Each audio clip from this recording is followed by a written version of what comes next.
Good morning to you, my friends, wherever you may be in the world today. Alan Clements here from Santa Monica, California, United States, planet Earth.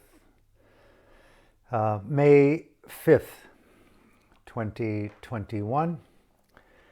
Wherever you may be, seated, walking, pray not driving.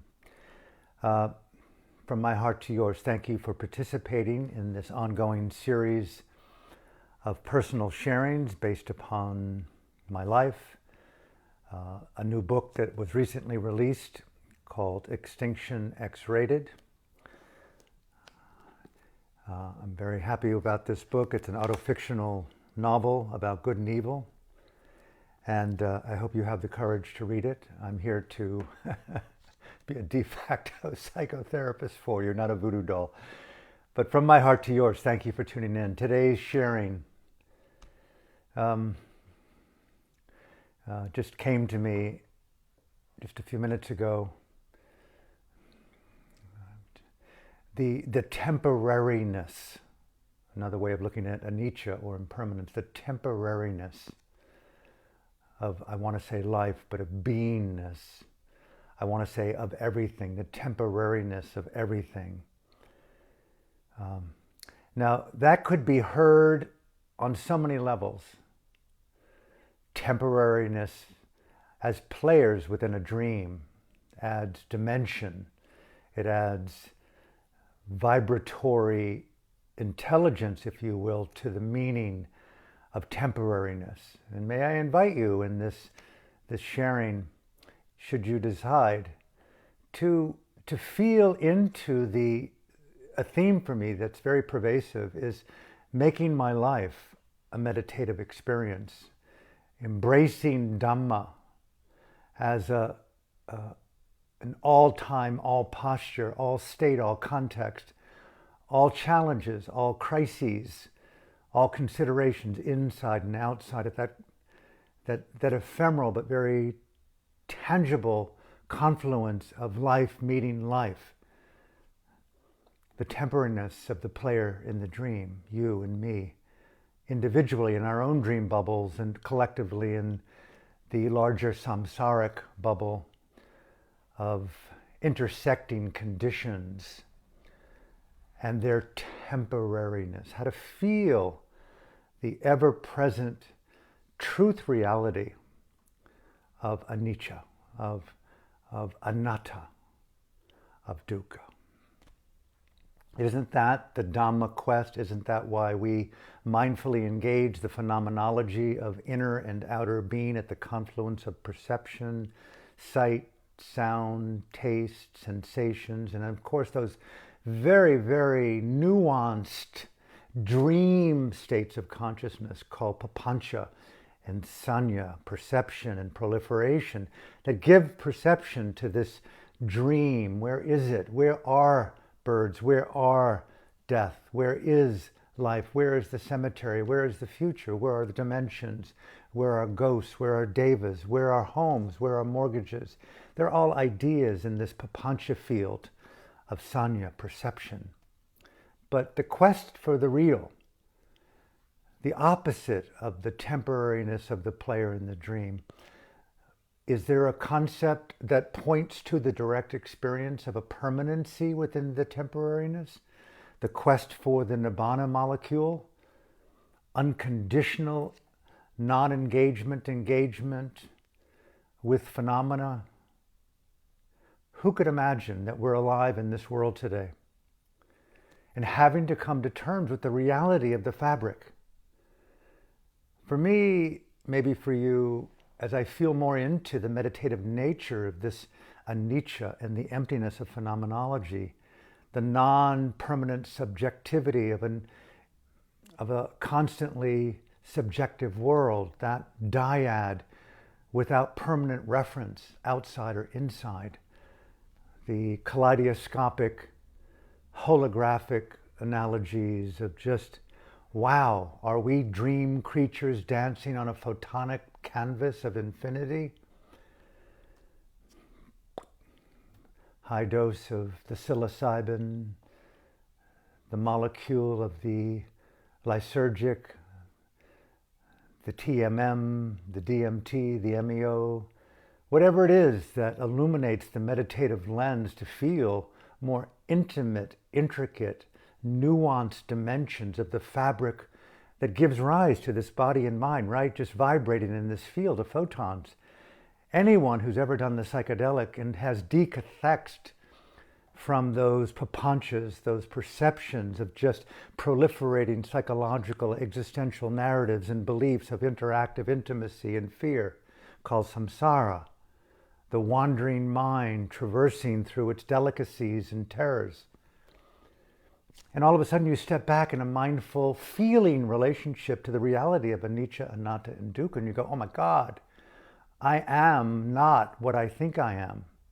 That's a very radical awakening that sets us on a trajectory. I know you know, I know, from the ordinary, from the suburban, from the urban, from the car, the automation, and it takes us on that perpetual, I don't know the end of it, that's why I use the word perpetual, journey to understand and to decathex, to deattach. I want to wake up from concentric identifications with dreamscapes. I want to know what's real. I don't want to be in love and have a phantasm lover. I don't want a dishonest, a liar. That's the dream. What's real? I want to know what's real. That's the intrinsic Dhamma soul conscience, isn't it? I want to know real on the terms of real.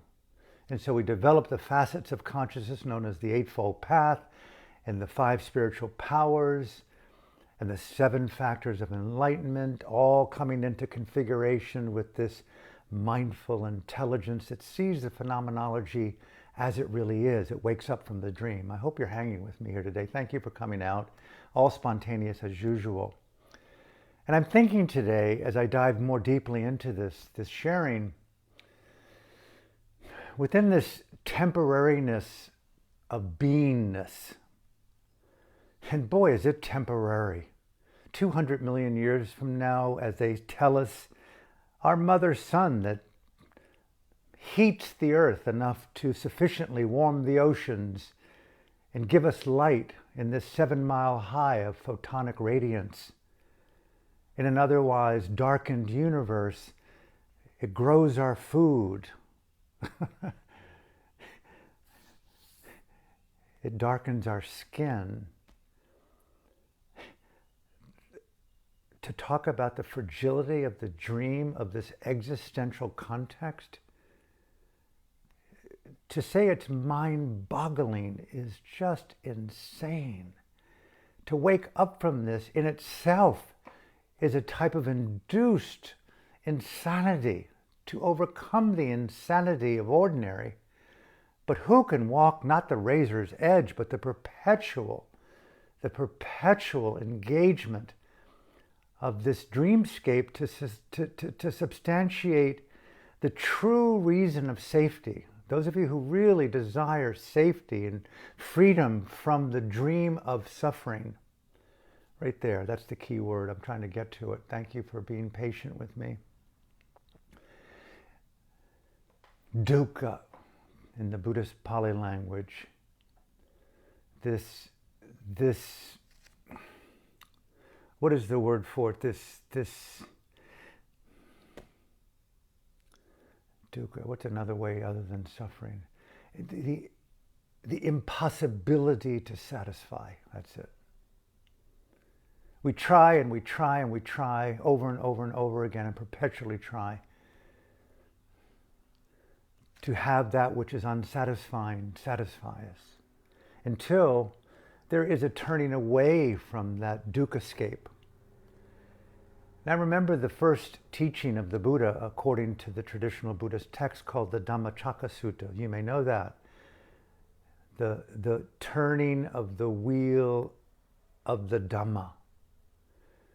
The Buddha was said to have been enlightened in Buddha Gaya, and after 49 days of proliferating in the insight of this awakening according to the text as I've been told and what I've read, he walked to those beloved 5 friends that he had left at one point and who had left him in the city of Benares, in Varanasi, in Deer Park. Maybe you've been there. I've been there. And you can see, and there he approached his 5 friends, and they said, please halt, not wanting to associate with their former friend. And the Buddha, a young man, only 35 years old, he says, no, please, I have something to share. And they said, please, what is it then? Listen up. There's something so rad about, have you ever been on acid or a high, really hallucinatory experience, or deep in a meditative conundrum, and someone simply there is your Kalyanamitta, your inner angel, your inner deva, your Buddha, your goddess, your Kuan Yin, basically saying, listen, darling, listen, lover, I am here to align with your freedom, not your horror, not your dukkha, not your dream. To listen. I know this is so crazily, idealistic. Listening with more and more to the point of our totality. When I've been on the high dose of the molecule, and I'm in the radiance of a deep interiority, a reflection, when I'm in the deeper stages of meditation with my Kalyanamitta in a nearby cottage, and I'm really feeling into what it is to be a wiser individual in this context of dreamscape, I am listening with greater and greater fidelity, with greater and greater union dancing with the phenomena, with the desire to wake up, feel reality over the bargain with all types of compromising thoughts and feelings, the willingness to walk on, to rise up, to elevate, to reacquaint oneself with a deeper dignity than through stuff and loot and form and engagements with dream devils, bargains with devils. And so here the Buddha outlined what was known as the Four Noble Truths. And I would like to just spend the rest of these few minutes with you, if I may, because it's important for me to explore for myself right now in a self-domically liberating self-therapy, if you will, the meaning of dukkha, that which cannot satisfy. I wrote down a list of things this morning. It was just, don't want to overly emphasize me in this, but that's the process I'm in, and I encourage you, obviously, to do what's true for you. But I wrote down, why stay alive? Why keep participating when you can wake up from the dream? Why do anything else than to overcome the proliferation to think that, and I thought to myself, what does the future hold? And it easily goes into narratives of projected love, intimacy, theater, play, laughter. I mean,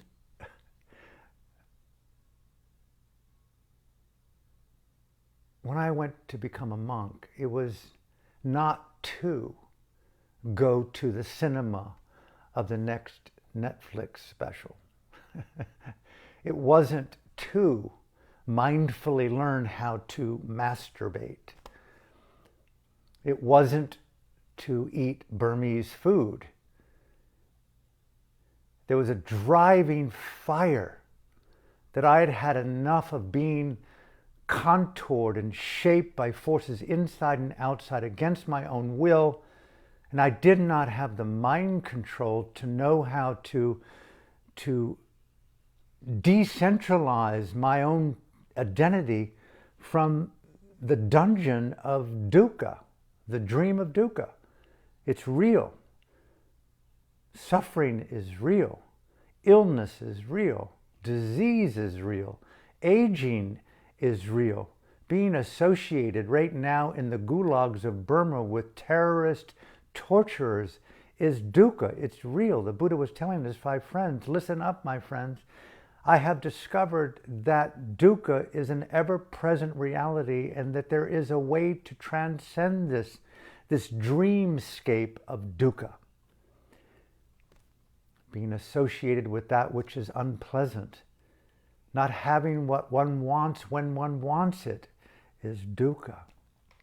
I don't know about you, but we live our lives hoping and dreaming, and for God forbid, so many of us at different times in our life have had to acquaint and readapt and adapt and deeper adaptation. The deep adaptation to perceptions of collapse, of what's called existential grief, spiritual grief, psychological grief, eco-grief, cultural grief, political grief, and we live in the reality of those concentric forms of dukkha. And yet do we know, as the Buddha was talking to his friends, listen up, there is a way to transcend this encasement of concentric dukkhas. Physical dukkha, dukkha.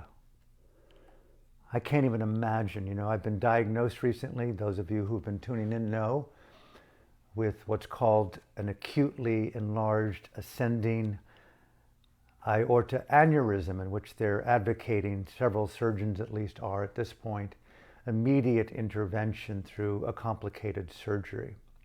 And there are complications that are being tested basically from various other doctors on heart conditions and so on. But more to the point is, it's asymptomatic. I don't feel a thing, except every now and again there's a pain there and there, but it's so easy to project that pain is related to the condition.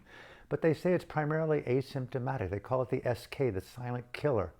They tell you when, any moment. It's a gift that you caught it, Mr. Clements. Thank you very much. In breath, out breath, neither wish to live nor fear dying. It's not a melodramatic thing at this point. I've been living for 50 years in my Dhamma life with in breath, out breath, haven't you? But now it's called, okay, but I don't feel anything. It's very surreal. I have to trust the mind of men interpreting high order machinery and digital data referencing to see these images. And it's crazy to see your heart beating and the results of CT scans and echocardiograms and having them look on these computers and show you these conditions, and it's all external. And yet they tell you you're a walking, ticking clock bomb.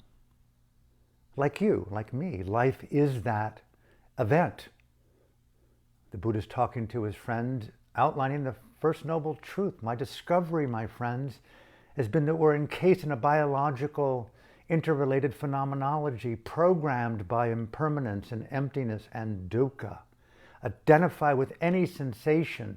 And if you don't have the gift of moving that limb, that arm, moving your body from an unpleasant circumstance, the dukkha would be so overwhelming that you would call it horror, even terror. I think of my friends in Burma today, and I extrapolate around the world throughout history in the gulags of terrorism and totalitarianism who don't have the option of moving out of their prison cell, moving out of the shackles, moving away from their tormentors and terrorists who torture them. And I'm going like, I have the privilege right now to talk, to interrelate, to make love, to eat, to bake, to commune in nature, to take a hot tub, to consider the next few months of my life, if you live, if I live. But for those people, oh my God, listen up, oh monks. If you cannot move from an unpleasant circumstance, the dukkha moves into terror. Dukkha. Have you never had a root canal without anesthesia? Could you imagine the dukkha of having open heart surgery without anesthesia? They tell me it's a 6-hour heart-lung machine that keeps you alive, and with perfectly sustained, Mr. Clements, anesthesia. And I'm thinking, what's the synonym of anesthesia on a Dharma level? Nibbana, the complete absence of perceiving dukkha as dukkha, an unconditional non-reaction to it. And I'm thinking, what a gift this is to be told of this condition, because it's giving rise quite spontaneously. This is an unprepared sharing of, in result of these results, I'm feeling more energized to embody the living, radiant unconditionality of facing dukkha with nibbana. The temporary interface, I refuse to participate in your dukkha dream. So sorry. Thank you, but I will dance with you, angel. I will make love with you, angel, but I'm going to do my very best not to be seduced by your need to morify my mind, figuratively speaking, with your desire to see me identify, be attached with you, and long for you. Please come back, lover. I want to repeat it again. Namaste. I honor the wisdom in me, and I allow you to bathe in that dance with yourself and with me if you choose. I hope this is touching someplace, but this issue of dukkha, the second form of dukkha, viparana dukkha, very, very, very complex form of dukkha. Mental dukkha, so much more in its potency than the physical pain you and I have in yoga and endured in life. Physical ailments, we have purposely engaged in intensive meditation. And we have chosen to sit stationary, or to walk, or to sit stationary, coming back to that posture, and to feel the ever-present reality of the phenomenology inherent in our bodies, and to do all that we can to create an ongoing relationship with mindfulness, to stay stationary in a temporary flowing way with the phenomenology of physical sensations as they arise, as they increase in crescendo, and to notice their physicality, notice the Vedana, the feeling associated with the physicality, and to watch those phenomenology with mindful presence. And you go, oh my God, the more mindful I am of the physical sensations, the more intense I see it with an unvarnished, I'm waking up from the dream of I can move. And that's all that we do most of our lives. Think about it. Pause for a minute. All of us have X amount of years in our lives, whether it be a teenager, or whether you're in your 30s or 40s or 20s or 50s or 60s or 70s or older. Our life from inception through the womb into this life, a near constant movement of changing our postures, programmed by the phenomenology of consciousness to perceive phenomena. We are physical, mental realities devoid of centrality. Where am I when I die? All belief. Causal relationships. Apple seeds produce apple trees. Cause and result. A rainbow isn't central to the universe. It's a configuration of conditions, to state the obvious. There's no intrinsic permanent rainbow, correct? Light, moisture, color, perception, and all of a sudden spectrum arises. The spectrum of human life, a rainbow event called you and me. And here I am in that mental state. If I identify with the rainbow, oh, don't go away, rainbow, don't go away, breath, don't go away, lover, don't go away, earth, don't go away. I want you to do what I want you to do on my terms. My terms doesn't exist ultimately in reality. It is so fraught with anicca, anatta, and dukkha that essentially the phenomenology of life, if you're following, it is not me and it cannot be controlled, therefore it is dukkha. It is inherently impossible to satisfy if I cannot tell my aneurysm, even if I were to tell it through visualization and the act of Dhamma miraculous, cease your enlargement, return to normal. There it is, right back to normal. Still, in breath, out breath, I get a brain tumor, I get cancer of the lung, I have a stroke, a heart attack, a blood clot, an airplane, it crashes, a car crash, I walk across the street up in Montana, a shooting, I'm the next, a victim. In Santa Monica today, a mass shooting, a former Buddhist monk who was dying of an aneurysm was killed and gunned down. Happens all over the world. Welcome to samsara. The Buddha's talking to his 5 friends in Varanasi, in Deer Park. Listen up, friends. This fieldscape, this dreamscape is yes, it's got beautiful moments, but more beautiful than the beautiful moment is how you relate to the beautiful moment. And this is a really big turning point for me in my life. The beautification of dukkha through mindful, elegant, sustained presence. How many of you in your meditation have turned dukkha vedana into a neutral event through equanimity, through poise, through focus, and all of a sudden you find this uprising of what's known as piti, the 5 dimensions of joy that arise through concentration. Boy, when I did acid for the first 150 times before I was 25, after a while, I became so disenchanted with everything that I saw, perceived in the phenomena of the experience, in the anticipation of coming down. And I could feel my body becoming more tired and sluggish. And I felt slower and more pained. And the radiance of the luminosity of the acid wasn't tempered with, I can't wait to do this again, to go higher and to go into a more zero gravity, only to come back down to earth in my astronautic field, and like many astronauts, to live in the suburb of my own Houston in depression, in anticipation of the next ascent to my trans-gravity heaven.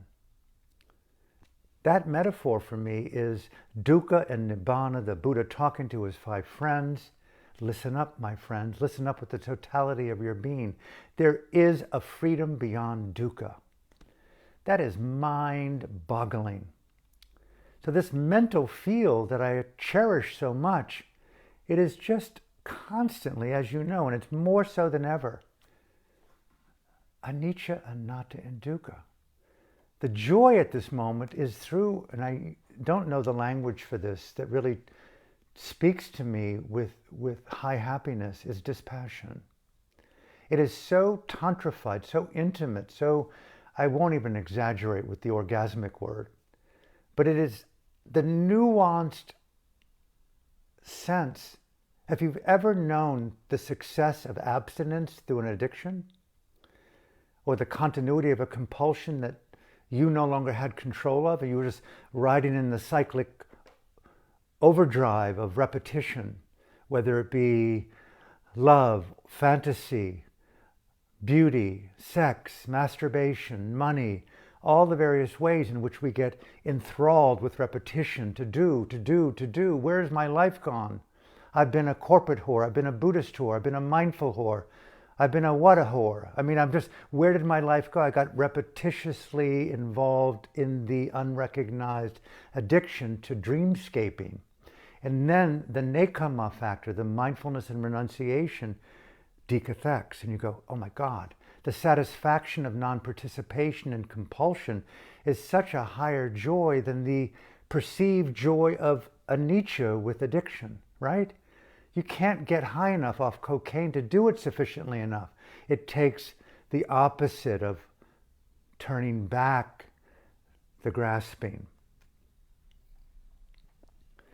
I know in Burma once, it just came to me, every one of us negotiate, I don't know about you, but I negotiate and continually negotiate in my list of why live, to grow old, to become ill, to be like mom in a wheelchair in a nursing home on tubes and ventilators, to have someone bathe me, take me to the toilet, to empty my bag of urine and feces, to put food in my mouth, to finally poignantly look into the eyes of those few people near me, if I'm so lucky, to be in an old age assisting home alone, and they come in once a week or once a day and say, Alan or Dad or husband or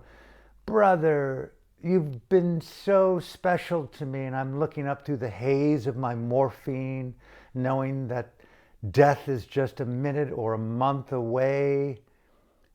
Is that the deal? I can't wait. I can't wait to be in the prison camp of those boys and girls. I'm going to project myself for a moment, and I'm going to sit with them and be tortured so that I understand what true compassion feels like, rather than just faux compassion from a distance. It doesn't look all that cool. But to accelerate your Dharma engagement right now through the power of Nibbanic-infused dispassion, to wake up from the dreamscape of this, incessant identity called me or you, the player. So in Burma, early on in my tenure there,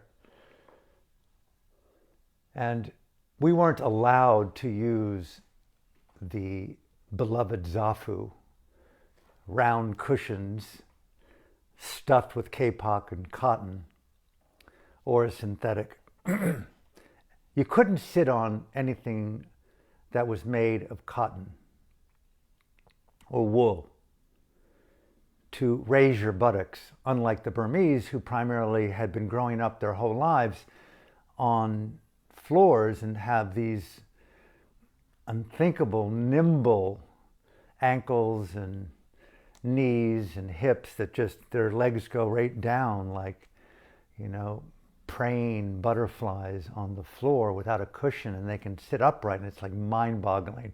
I wish I had the lower half of a Burmese when I was a monk, but I had an American half.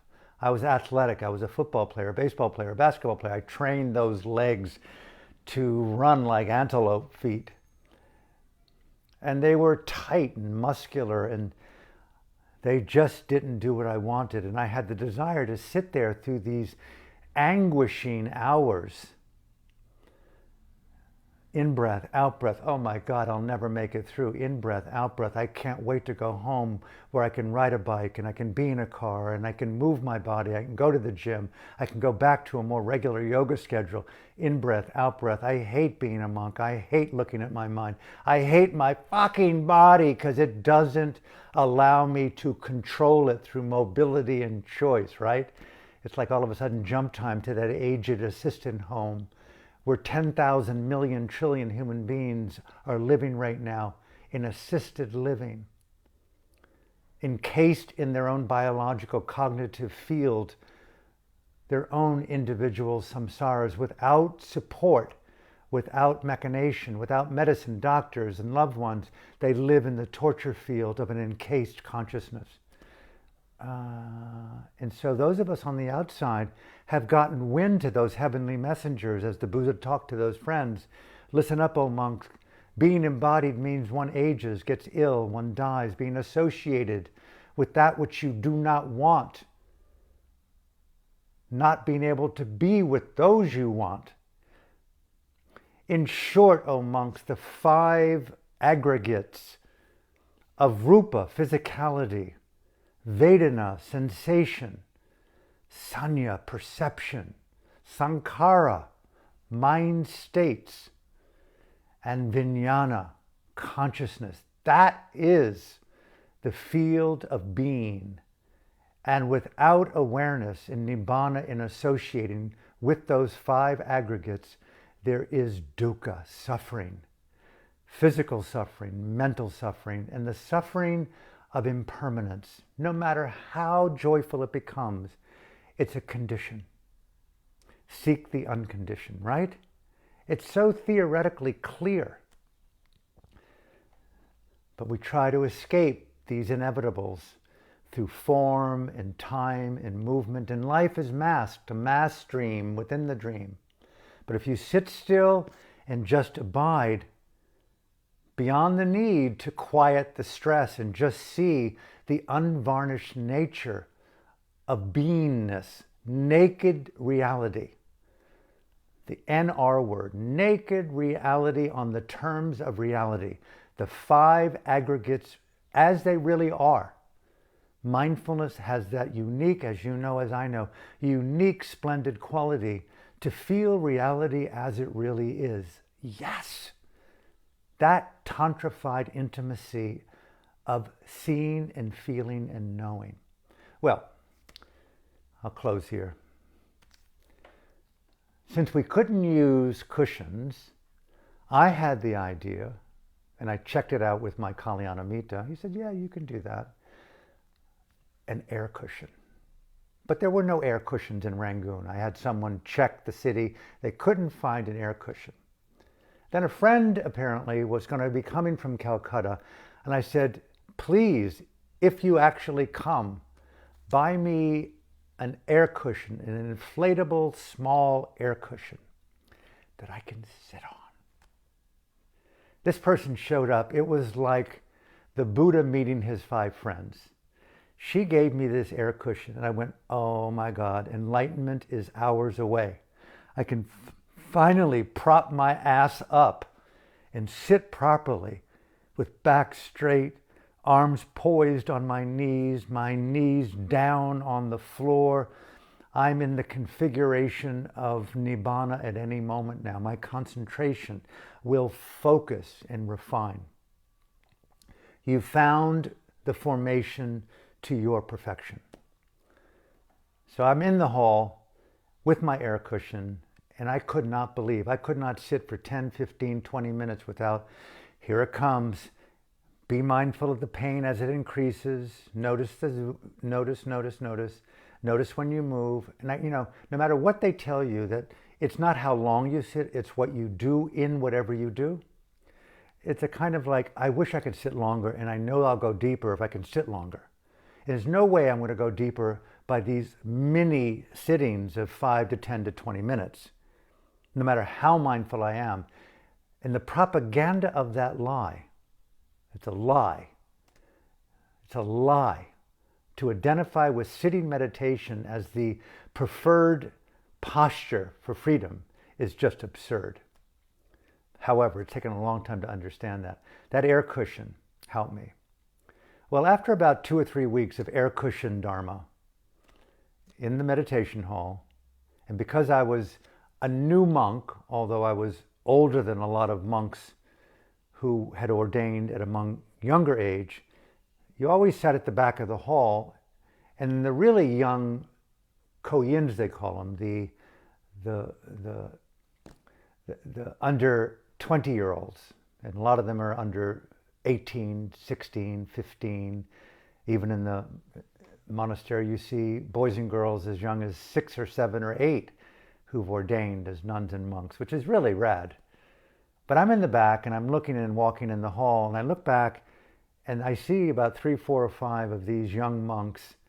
They couldn't have been more than 7, 8, 9, 12, 13 years old, touching my air cushion and then looking up at me, making eye contact in a silent hall with about 200 other monks. And they're pointing their finger at me, sort of like in a silent mockery, and then pointing their finger down at the air cushion and putting their hands in front of their face and going, oh my God, how pathetic you are, American, to have to use an air cushion to meditate. And they start mocking as if they've got a pin in their hands and they're going to puncture the air cushion. And it's like it blew my circuit to think that my beloved air cushion that took so much to get there from Calcutta back in the day. There was no DHL and FedEx then. And they were going to puncture it, and they had the audacity to play like that. And I walked quickly, slowly back there and shooed them, but the insight stuck. I thought to myself, I'll close here, I thought to myself, how pathetic, Alan. You need an air cushion to awaken, a hot, stale air cushion that at any second can burst, and your identity, your freedom, your insights, your wisdom, your nibbana, your compassion, your self-love, your metta, your jhana is bullshit without hot air. And it was like, oh my God, that's one of those insights that come around the left corner. It's like how propped up your life is by denial. And I went, fuck that air cushion. And I deflated it. And I began to adapt to a new dimension of insight into the naturalness to be embodied with the elegance of being mindful without the prop. So by way of saying, if there's any wisdom in any of this, it's the wisdom of using things rightly, but not being defined or controlled by the money, the status, the home, everything in this field of existence. We're just players in a temporary dreamscape. And to be very watchful of the propaganda of permanency in relationship to the beauty of bathing in the radiant waters of impermanence. And may I invite you to invite me, to invite your friends, and to invite our ongoing evolutional Sangha. How rare it is to train consciousness. I know you know this. How rare it is to have moments of training our consciousness that every moment is alive and breathing and impermanent and empty of self-fixation. Hold on to anything and you will die, and you will die with dukkha. Grasping is tempered by release. U Pandita would often ask people who came to the monastery about the wisdom of attachment and non-attachment. And he would simply ask them, you don't need to meditate, but just simply hold up your fist and squeeze it as tightly as you can. I'm not inviting you to do that unless you want. And they would do it. He said, well, look at your fist and squeeze it tighter and tighter. It's like, that's what grasping does. He would ask him, what do you feel? He says, I feel like I'm grasping onto nothing. He said, well, that's what you're grasping onto with Sanya and with Vijnana and with Sankara. They're dreams. They don't really exist in real time. And you think grasping in itself is a pleasurable event because you live in the fixation of the phantasm, the hallucination, but you don't realize that you're awakening from the acid. That's my overlay. And it's really just a castle of change through the illusion of solidity. And so you grasp out of habit. We call that primordial delusion. But it's Dhamma, we awaken from primordial delusion, primordial attachments. And I ask you, young man, young woman, what would you do if you saw that what you were doing there was painful? Well, I'd first have to know, sir, how do I perceive the pain rightly? Occupy your hand fully, squeeze tighter, and denormalize those sensations, he would say, and tell me what you feel. So this is really effortful to keep this fist tight on the object of my desire. You don't even know it. We've normalized in our world dukkha. Dukkha, dukkha, physical dukkha. Don't even realize the mental anguish involved in having to keep those hands grasped around your identity, around your belongings, around your partner, around your car, around your lie of enlightenment, around your loot, around your crypto, around your self-deception, around your permanency, around your beliefs, around your religion, all the ways in which we grasp onto the phantasms of false hope. Listen up, O monks. He says, now that you've had some insight into that, what would be a wise response to this primordial physical dukkha and the mental effort that's required to hold that fist squeezed? And I ask you not to open it, but to release the mental grasping. Open on the most intimate, nuanced experience of that. Just release. In breath, out breath. Neither wish to live nor fear dying, right? That's what we do. And so if you do this, and I'll do it right now, you just release the internalization of attachment. But nothing opens. But feel the radiance of release and the joy of that.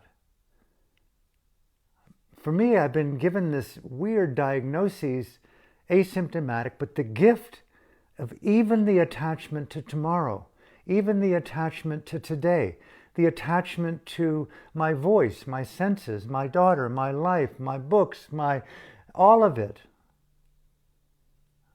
Okay, and that too, he would say, and that too, release without forcing open. Don't let go. Be intimate with release. And what a poignant, beautiful moment of experiencing what we call nibbana in the moment, the unconditional joy of release from the conditions of fixation inside and outside. Isn't that meditation? Isn't that the Dhamma? Isn't that waking up as a player in the dreamscape? The wisdom of intimate non-attachment right now is a very elegant form of lovemaking with the phenomenology of samsara. We cannot just simply escape, to state the obvious, by simply saying we want to evaporate fixation. I want to be so immediately wise. But the Buddha was saying to those friends in that text that they attribute to the teachings of the Buddha, listen up. And right there I want to end. There are those people out there who listen to guided meditations. I would say wean yourself from other and practice even just 30 seconds a day in the fidelity of your own personal Dhamma. Tap into the timeless awakening of freedom from grasping. We're all in the same samsaric vessel. We're all living, breathing, and dying. A great cacophony in this universe. 100 years from now, 200,000 years from now, 200 million years from now, the great timeless fire of our mother sun will evaporate everything that we are. Our legacies, our books, our times, our memories, our cemeteries will evaporate into a great astrophysical silence. That level of anicca and anatta, where did we go? Who are we other than vessels for awakening from the dream? I don't want to live in dukkha and suffering. I don't want to continue to cry and bleed in my delusion of thinking that there's something to be found here call whatever you want to call the fixations on the dream. But I want to find more and more pleasure, more and more joy, more and more release and freedom in the bliss of non-attachment to breathing, quality over longevity, intimacy over sustained connection. So may I invite you to invite me to invite everyone.